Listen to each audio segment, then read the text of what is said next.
ದಿನನಿತ್ಯ ಜನರ ಸಮಸ್ಯೆಗಳ ಕುರಿತು ಸುದ್ದಿ ಮಾಡುವ ಸಂಪಾದಕರ ವರದಿಗಾರರ ಹೋರಾಟ. ಬೆಳಗಾವಿಯಲ್ಲಿ ನಡೆದ ಚಳಿಗಾಲ ಅಧಿವೇಶನದಲ್ಲಿ ಪ್ರತಿಭಟನೆ ಮಾಡಲಾಯಿತು.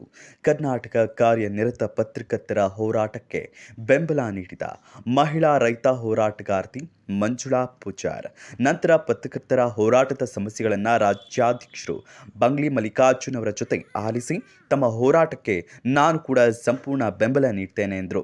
ತಮ್ಮ ಸಮಸ್ಯೆ ಕುರಿತು ಮುಖ್ಯಮಂತ್ರಿ ಸಿದ್ದರಾಮಯ್ಯನವರ ಗಮನಕ್ಕೆ ತರ್ತೇನೆ ಎಂದು ಹೇಳಿದರು.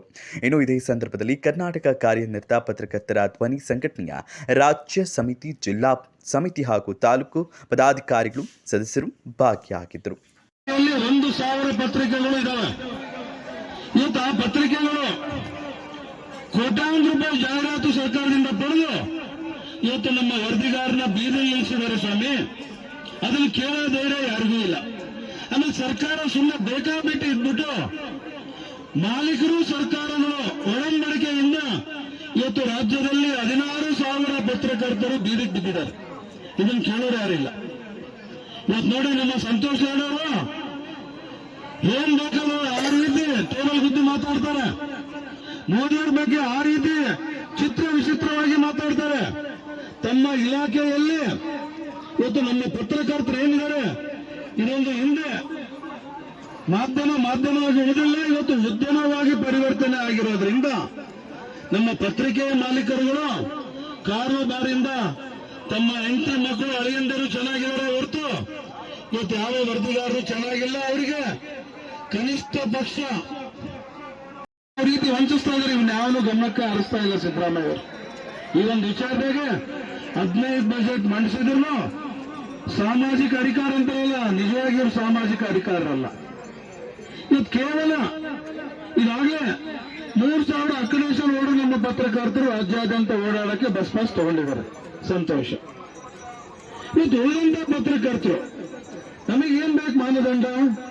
ನಮ್ಮಲ್ಲಿರಂತ RNI ಪತ್ರಿ ಜೊತೆಗೆ ನಮ್ಮ ಸಂಪಾದಕರುಗಳು ಏನ್ ಕೊಡ್ತಾರಲ್ಲ ಲೆಟ್ರು, ಗುರುತಿನ ಕಾರ್ಡ್ ಇಲ್ಲ, ಆದೇಶ ಪತ್ರ, ಅದು ಸಾಕು. ಅದ್ರ ಜೊತೆಗೆ ಸಂಚಿಕೆಯ ಪ್ರತಿಗಳು, ಇವು 3 ಸಾಕು, ಬೇಕಾದಷ್ಟು ಆಯ್ತು. ಇವತ್ತು ಡೆಲ್ಲಿಯಿಂದ ನಮಗೆ ಲೈಸೆನ್ಸ್ ಕೊಡ್ತಾರೆ, ಸರ್ಕಾರ ಅಲ್ಲ, ವಾರ್ತಾ ಇಲಾಖೆ ಅಲ್ಲ.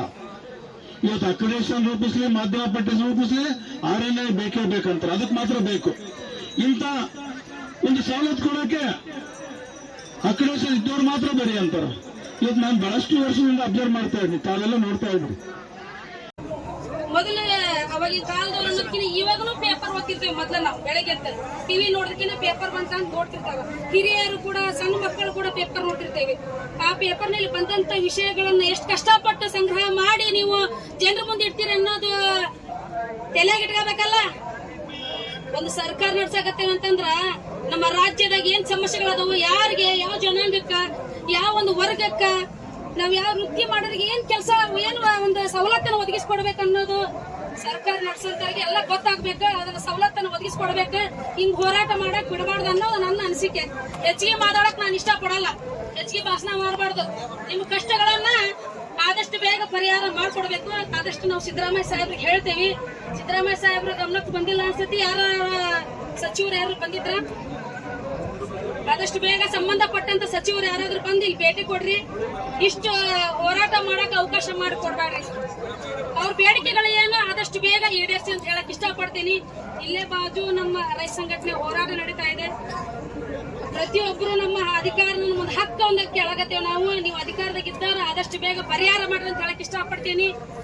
ಸರ್ಕಾರ ಯಾರ್ದೇ ಇರ್ಲಿ, ನಮ್ಗೆ ನಮ್ ಜನ ಮುಖ್ಯ, ಜನರ ಕಷ್ಟ ಮುಖ್ಯ. ಜನರ ಕಷ್ಟ ಆದಷ್ಟು ಬೇಗ ತೀರಿಸ್ರಿ ಅಂತ ಹೇಳಕ್ ಇಷ್ಟಪಡ್ತೀನಿ. ನಮಸ್ಕಾರ ಅಂತ ಬಂದ್ರೆ